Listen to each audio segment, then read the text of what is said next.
Welcome students, today we will discuss about chapter number 8, that is geometry. Firstly we will discuss about the basic concepts of the geometry. First is point. A point is any location in the space. It has no length, width and height. Point क्या है, अपने पास एक ऐसी location है space में जिसकी ना तो क्या कोई लेंथ है, ना ही कोई विड्थ है और ना ही क्या कोई हाइट है. ठीक है. It is represented by a dot. इसको एक डॉट की तरह लगाया जाता है, बस डॉट ही होता है. ये डॉट लगाया, इस डॉट को हमने क्या नाम दे दिया, C. For example point C. Second is line. Line is a straight path of points that goes in both direction without end. Line क्या है, एक इस तरह का स्ट्रेट पाथ है, मतलब सीधा रास्ता है जहाँ पे क्या है उसको दोनों डायरेक्शन में हम आगे की ओर बढ़ा सकते हैं. इधर से भी देखो इसको आगे खींच के लेके जा सकते हैं, इधर से भी इसको आगे लेके जा सकते हैं. तभी इस पे क्या है, इस तरह से डबल हेडेड होता है, मतलब हेड लगाए होते हैं, एरो लगाए होते हैं. ठीक है, ये डबल हेडेड है. तो ये पॉइंट लिख दिया ए बी. इसका मतलब क्या है कि बी पॉइंट को भी हम आगे की तरफ खींच सकते हैं और ए पॉइंट को भी यहाँ आगे की तरफ लाइन को बना सकते हैं. इसका क्या होता है, ना तो कोई बिगिनिंग होती है ना ही इसका कोई एंड पॉइंट होता है. ठीक है. For example line A B is represented by the A B और ऊपर इस तरह से एरो लगा देना दोनों तरफ लाइन लगा के. ठीक है. Third is line segment. A line segment is a part of line. It has a beginning and an end. इसका क्या है, बिगिनिंग होती है लेकिन इसमें क्या है, एंड भी साथ में है. बिगिनिंग है तो एंड भी है. And so it has 2 and point. तो इसका मतलब क्या है, इसमें कितने एंड पॉइंट हो गए, 2, 1, 2.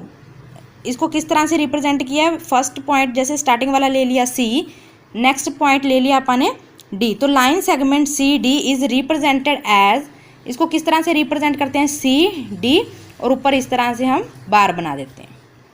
नेक्स्ट इज रे.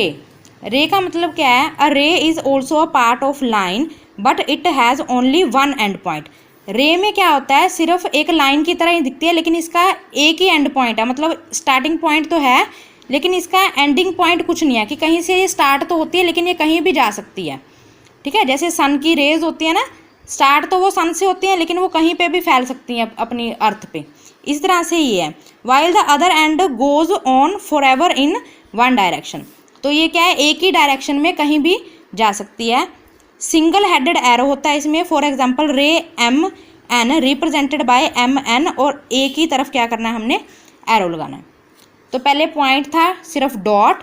लाइन में क्या थी, दोनों तरफ इसकी डायरेक्शन को हम बढ़ा सकते हैं, इधर भी इसको आगे की तरफ लेके जा सकते हैं, इधर भी लेके जा सकते हैं.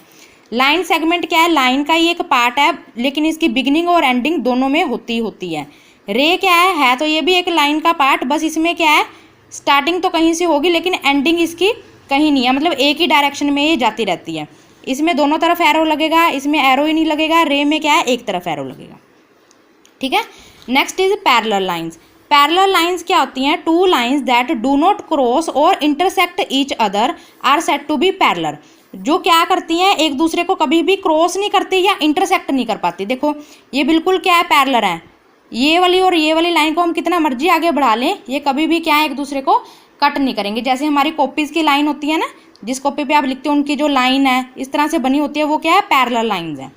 तो इसको लिखने का तरीका यही है, ए बी. ठीक है. जो एक लाइन है पैरेलल टू दूसरी लाइन, मतलब एम एन, इस तरह से इसको लिख देंगे. ये 11 की तरह डाला हुआ है ना, इसी तरह लिखने से इसको क्या बोला जाता है, पैरेलल. इसको बोलेंगे A B line, A B is parallel to line M N. Next is intersecting line. The lines that cross और touch each other at some point are called intersecting line. इसमें क्या होती है, 2 लाइन्स हैं. ठीक है. लेकिन इसमें क्या है, एक दूसरे को कट करेंगे. देखो यहाँ पे कट कर रही है ना ये एक दूसरे को, तो ए बी जो लाइन है वो सी डी लाइन को कट कर रही है. तो क्या बोलेंगे, फॉर एग्जाम्पल जैसे A B intersect with C D. A B क्या है, सी डी को इंटरसेक्ट कर रही है, कट कर रही है, क्रॉस कर रही है. तो ये कौन सी लाइन होगी, intersecting line. Next is perpendicular lines. 2 lines are perpendicular if they intersect each other at right angle.